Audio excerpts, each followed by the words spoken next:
Could you describe one specific instance where AI is currently enhancing either teaching, learning, and school operations for that matter? Yeah, and the challenge with your question is to give you one example. We're There are using it in so many. many areas. It's been fabulous. It's been really eye-opening. But I'm going to give you an example that's current. So last night we had a board meeting with our board of trustees, and one of our presentations were from two of our math consultants.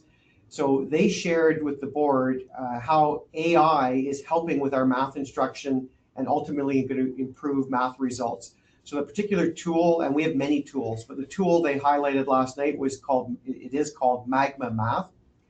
They shared how this AI tool is helping our students from grades 4 to 8 communicate in the language of their choice when they're working on math.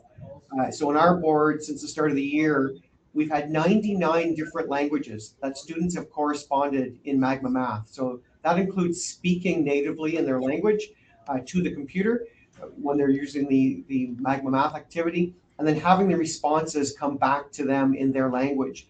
And why that's important to me is it's not just the instruction, but it helps students be proud of their culture and their language. They're not viewing it as, this is what I speak at home. They're viewing it as, this is important. It's a skill I want to continue to develop. Now, in addition to the language features, what some of the items they shared last night was how the AI will analyze the student work. So if you've got a class of 30 students, the educator could be sitting down with one student, helping them one-on-one.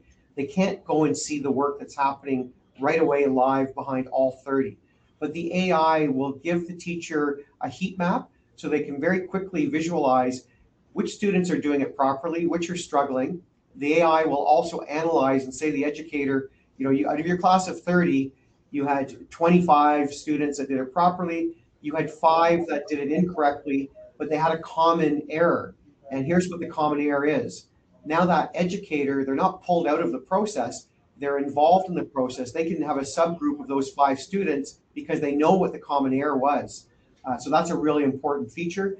The AI tool will also tell the educator, every one of your students, for the topic that you're instructing, that you created, here's where their strengths are, and here's areas for growth or improvement.